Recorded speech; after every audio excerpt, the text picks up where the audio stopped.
Hello friends, today again I'm available to you with the second episode on the time management. In the first session which we had on the time management, we discussed about the benefits of time management, how it can bring success to you, how it can bring sense of accomplishment or sense of achievement to your life, and then we discussed something about planning of the activities or the life goals which we have to do, and then we discuss about 80-20 principle or Pareto principle to prioritize our tasks and aims, and then how to eat that ugliest or the biggest frog sooner. That means to achieve your high value tasks prior to mundane or to tasks that can be delayed or deleted or delayed also, delegated also at a later stage. We also discuss about the importance of making lists or importance of making the written goals, the power of written goals, as told by Brian Tracy, that it increases the probability of achievement when you write down your goals clearly with a pen and paper on your notebook. Then with this we come to the second session where we are going to discuss about how we have to resist the temptation to clear up the smallest things first or the unimportant things first. Friends, when it comes to selection of task, we always, as a human tendency, will try to achieve the task which is taking less time, which is less complex, which is simpler, which is easier, but we should be doing it the other way around. That means we should be allocating our time and energy on the tasks which are worth doing, which are more importance, which are carrying more worth also, which are carrying more value for us also. So we have to resist the temptation of cleaning up or clearing up all the easiest things first. Now in this, it is also called that time management is second step, but before time management you need to learn the principles of life management. When it comes to life management, we have two types of resources. One are external resources, like our materialistic wealth, our environmental resources, our financial resources available in the environment, economic, business, and all other resources. The second thing comes to planning about our internal resources. What are our internal resources?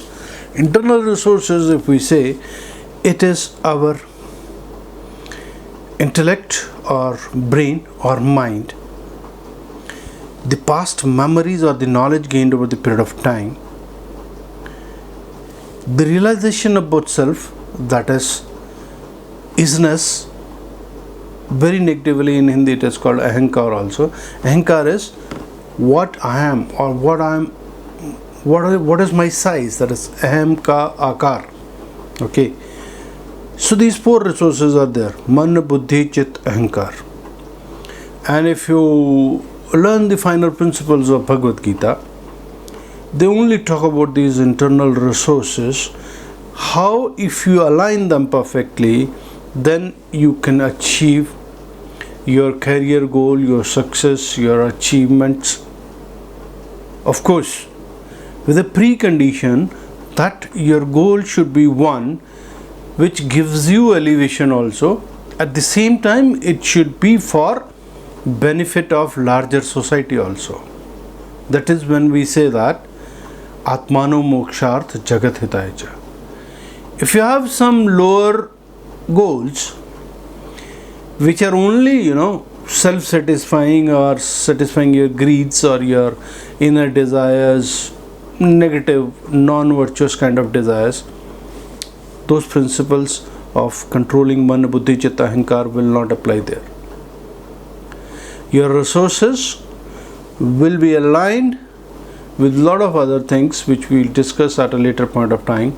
But if you channelize resources in the right proportionate, then your intellect, your driver of mind, that is man, your memory plane, all will accommodate, facilitate the achievement of your tasks in the larger perspective. And that is why in Bhagavad Gita, the Arjun makes Buddhi, that is Krishna, the driver of all the five senses. That is, five horses in that particular Rath, they are examples of our five senses. And the control is given to the intellect, Buddhi. Buddhi is nothing but Krishna consciousness. So, you as an Arjuna have to give all these control or make the intellect who is deciphering what is wrong and what is right. And when you have that Virat Darshan, that is totality in all dimensions, you understand that what is to be done and what is not to be done. That dilemma is no longer with you. That dilemma is, the duality of thought is over. So you get more clarity on your goals also. Those all principles apply on each individual's life also. So with this, we'll come on the two more principles of time management. One is sense of discipline. What is the sense of discipline? That means if you have all the resources, if you have all the energies, if you have set your goals clear, if you have planned it, but if you are not having a control in your behavior, in your activity, in your execution, a sense of discipline is lacking, you are swayed away by your thoughts on mundane activities rather than be focused and be concentrated on your main aim or main task. That is indiscipline. And if you translate the same into Hindi, it is also called that when you have varan of discipline, anusashan or ish, that is called Ishvaran. That means Ishwar. So another name for God is also Ishwar. Ishwar is nothing but to imbibe the discipline required to channelize your energy to realize your potential. Now in this, an professor from Harvard University, Dr. Edward Banfield, he has said in context of American life that single most accurate predictor of upward social and economical mobility in America is.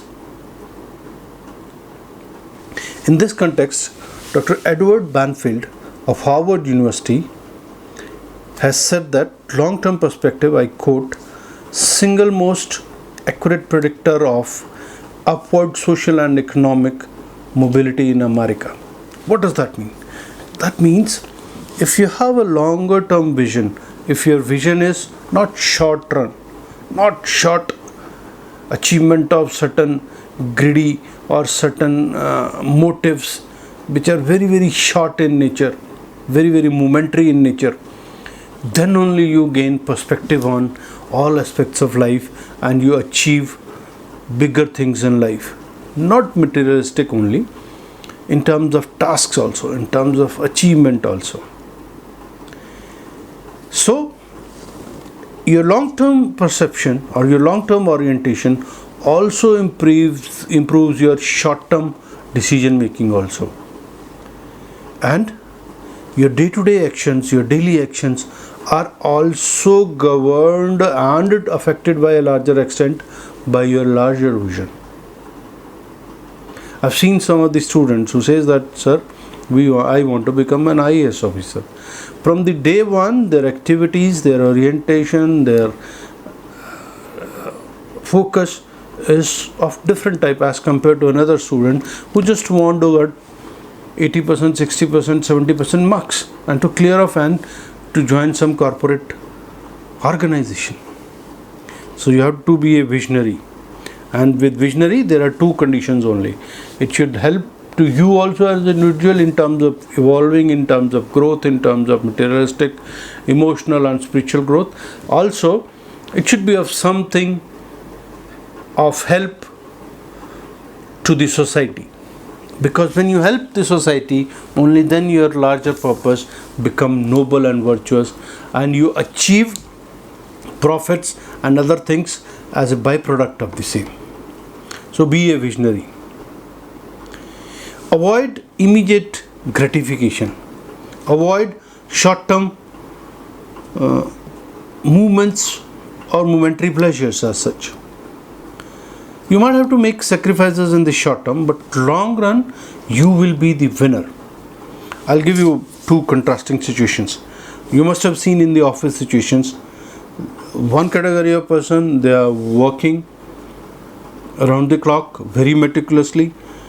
They are upgrading their skills also, they are improving their skills also, they are having their reading habits also increased, they are focusing on their high value tasks also.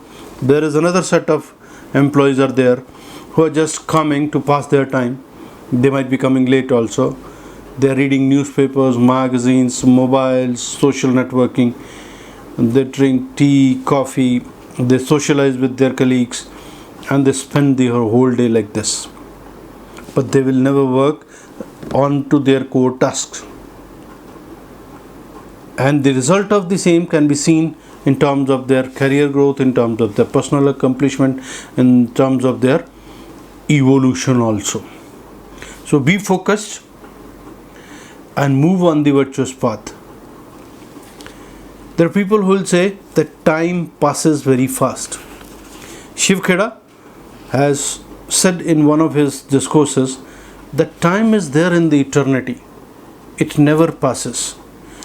In fact, we pass by. That means we outlive the time rather than the time passing very fast. So we have to decide that how we are going to utilize this time. There is another very good principle given by Brian Tracy, that is law of forced efficiency. Now assume that as an individual I have 20 tasks to achieve. Now I know also that to these 20 tasks I cannot do all the things. So what I have to do? I have to decide that on a particular moment, in a particular time, what are the tasks, what I can do and what should be done. That means in terms of importance, in terms of value. So out of those 4 D's, you should start acting on that. That is do. And rest of the things, you delegate, you delay, or you delete from your list of things to do. And you should be always on top of your most important, valuable tasks. It is all about priority and sequence, priority and sequence. Okay. So there is a quote given by Brian Tracy also, that it's a beautiful thing. There is I quote, there is never enough time to do everything, but there is always enough time to do the most important thing. In other words, what you can say is that you cannot do all the things, but there is always a right time for doing a right thing. So with this, we have to make some kind of planning where we should not be very touchy about deadlines also. At times with some individuals, when you fix up deadlines, it creates a lot of stress in their mind, and they make more mistakes also. They might have to redo the task also because they are in a hurry to complete the task. There are cost overruns also. And the mental pressure is also not good. You must do whatever is important, whatever is productive, whatever is inevitable. The routine task you can avoid. So with this, we will come down to the next session where we'll talk about how you can be creative in procrastination. Yes, what I'm saying is how you can add up more creativity in your procrastination. That thing we'll cover in the third session. With these words, I thank you. I request you to like, comment, and subscribe in larger volumes. With these words, thank you, and keep on evolving, keep on growing, keep on learning. Thank you very much. Thank you.